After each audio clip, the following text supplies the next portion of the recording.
This presentation is concerned with improving virtual training delivery at the National Training Academy. The National Training Academy functions as the basic training entity for a federal security agency. The National Training Academy supports an agency mission of securing transportation for all people in commerce by providing basic training to over 5,000 new screening officers each year who will go into the field working at over 200 hubs nationwide.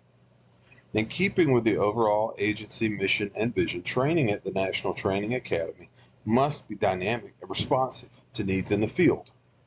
One of these needs of recent times has been the pandemic restriction on travel, preventing officers from traveling to the National Training Academy's campus to receive instruction in person. In light of this, the Academy has rolled out virtual basic training to respond to the needs of the field. This project will be concerned with the quality of that virtual instruction, including how to maintain standards of excellence in its delivery. The desired outcome of this project is to qualify Academy instructors to adapt their considerable experience in adult learning to the online learning environment in a way that encourages student participation, learning, and retention. By doing this, the National Training Academy can better equip the students that are coming through the training to successfully pass the basic training program and return to their work locations across the country fully prepared to stop threats, serve, and protect the public. In identifying the need this project is concerned with, a performance analysis was conducted on instructional delivery at the Academy. Currently, many Academy instructors deliver content online in the same way they would if students were in the in-person classroom environment.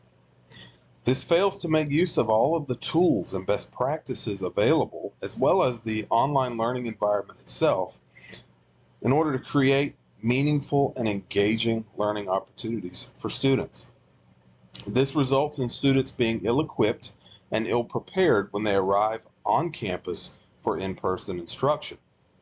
Ideally, Academy instructors will make use of the online learning environment, incorporating student-centered learning principles, as well as full use of the WebEx platform to create dynamic instruction that takes advantage of all learning opportunities in this environment. Academy instructors want to deliver effective virtual training. They're very good at their job and have a proven success record in delivering quality instruction to students. However, doubt as well as a lack of knowledge are getting in the way of online success. Specifically, doubt in the possibility that online learning can be as effective as in-person instruction, as well as a lack of familiarity with all of the resources available to them to succeed in virtual instruction. In order to meet the need that's been identified and bridge the gap between the current performance and the ideal performance, interventions have been suggested in this proposal to address the lack of knowledge and skill, as well as the motivation and attitude of Academy instructors. This will include training over student-centered learning principles, as well as the WebEx platform, its tools and resources, and concluding with best practices for online instruction. Interventions will also include environmental supports, such as a forum for peer feedback and coaching opportunities, as well as resources and job reference aids to assist instructors in making best use of the resources at hand. Delivery methods for the instructional interventions, as well as the non-instructional interventions for this project, will include an asynchronous online delivery of best practice content and the course pretest through the Academy LMS in the learner's personalized learning plans. Synchronous hybrid delivery of course content will include in-person instruction where students, as well as the instructor or facilitator, are present together in a classroom environment, as well as in a simultaneous WebEx classroom where they are able to participate directly in the instruction. There will also be synchronous online delivery of course content via the WebEx classroom in a second session. And lastly, asynchronous online availability of resources to include a forum where students may share feedback with each other as well as best practices and lessons learned, and job reference aids and additional resources through the Academy iShare page. Additional activity for the training in these interventions will include pre-training activities such as a pilot test in which the course will be run with a small sample of the instructor cadre at the National Training Academy to finalize any revisions or additional material or content that should be added or taken away from the training materials, as well as the pre-test, which will be used to determine which instructors actually need the training, assuming there are some instructors who have become proficient in using the WebEx platform for virtual learning. This gives the opportunity for those instructors to test out of the training, ensuring that only those who actually need it are present for the instruction. After training completion, additional activities will include access to the resources in the Academy iShare page, which will be available to those students who have either tested out in the pretest or completed successfully the training materials. It will also include a post-training analysis. This will include a participant survey to garner feedback from the instructors who have taken the course, as well as student performance and feedback analysis in the actual basic training program, and field surveys at a removed time period from the training to determine the impact on actual organizational mission.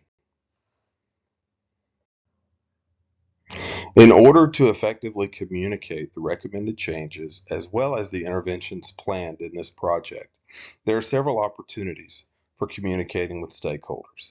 The first is a meeting with Academy leadership in which interventions can be described, discussed, and support obtained. Additionally, the Academy cadre holds monthly operations team meetings. In these meetings, this is an opportunity for staff to brief the Academy staff on the need as well as the proposed interventions and generate buy-in from the staff. Additionally, there are opportunities to host brown bag lunch sessions through the WebEx platform or through Microsoft Teams, which can give Academy staff as well as other stakeholders opportunity to ask questions and actually communicate directly with the designers and project team to ensure that all questions are answered and concerns addressed. In the course of this project, there will be several key milestones to observe, as well as to provide feedback, as well as communication to stakeholders. The first milestone is obtaining leadership approval. This will occur during the previously mentioned leadership meeting, in which the intervention process, as well as the need and the performance gap, are discussed with leadership. This will obtain their support, their approval, and their buy-in into the overall project. Additionally, stakeholders will be briefed. Again, this can occur during the operational meeting. The pilot test will be conducted after leadership approval and stakeholder buy-in is obtained. The pilot test will contribute directly to final revisions, as well as the final product, which will be delivered to the cadre. The next milestone will be actually delivering the training to the cadre. After the delivery of the training, post-training evaluations will be conducted.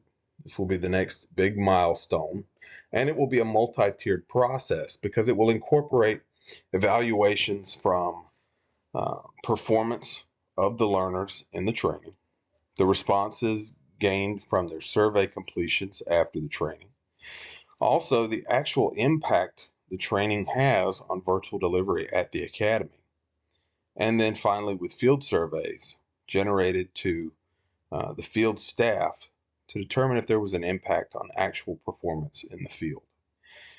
The final milestone will be delivering a final report to stakeholders outlining what the training has accomplished. In terms of a project such as this, measuring success is essential. And the two factors for measuring success in this case are going to be learner achievement. In other words, did the instructors who participated in the training demonstrate knowledge, skill, and attitude improvement? This can be measured primarily by the assessment at the end of the actual training, in which instructors will have to develop a project where they deliver training themselves, incorporating those student-centered learning principles as well as the WebEx tools. This demonstrates that they have learned knowledge and skills from the training. Attitude may be measured to some extent by the level 1 surveys they will complete after training is completed. The second factor is the impact on the Academy's mission. In other words, was there a measurable increase in student performance? This can be measured directly by test scores on virtual training courses after the completion of the training project. Additionally, student feedback in level 1 surveys as they exit virtual training will be a great indicator as to whether the training intervention was a success. Looking broadly at evaluations over a project such as this, Kirkpatrick's 4 levels really apply piece by piece to this project. The first level, level 1, really measures learner satisfaction. Did they like it? Did they feel like they got something out of the course? In terms of this, the actual instructors taking the class will complete an exit survey upon completion of the class. They are able to give feedback on the class. Do they feel like it was appropriate? Do they feel like it helped them do their job? It better equipped them. That will provide that information. Level 2 evaluation really applies to, was there a skill or knowledge improvement? Did they learn what you were trying to teach? And again, as mentioned in the previous slide, the final project really helps to illustrate that. Level 3, did they apply it? In terms of this project, analysis of that student, basic training student performance and feedback following the completion of the project will really tell all in terms of, was there a marked improvement in virtual training delivery? This can be compared against the very same data that was taken for the needs assessment, in which there was a negative connotation by basic training students applied to the virtual training program, as well as in student performance and their test scores. Level 4, the final and really the highest form of evaluation in this, is, did it make a difference? Did it actually improve or contribute to the organization's mission? In terms of this project, perhaps the best way to evaluate this is with the use of field surveys. In other words, after students complete basic training and return to their work site, those local directors as well as supervisors may be surveyed to determine, is there a marked improvement in the quality of officers you're getting out of basic training? If that is the case, then it may be shown that there was a marked improvement from this project. And the final piece to consider in this project is the project timeline. How will this unfold in real time? Assuming that this project were to move forward and leadership approval is obtained, we could follow a project timeline similar to the one seen here. First, an operations meeting on July 13th. This is the date corresponding to the next operational team meeting, to brief stakeholders as well as leadership on the need, the gap, the proposed intervention. Assuming that brief goes well, leadership may approve the intervention on July 14th, which is the next business day, which will allow the sample selection of instructors as well as the pilot program to launch, and that will go through July 17th through the 28th. That allows for that sample selection to be made, as well as the actual pilot program to take place and to be completed, And then that allows really the month of August for any final revisions to be made, submitted, and approved in order for the pretest to be launched to the entire staff September the 4th. As you can see, there's a 2-week window where the pretest will be open to give all instructor cadre time to complete the pretest. And then that also will allow for the final scheduling to occur for those instructors who will need to take the training.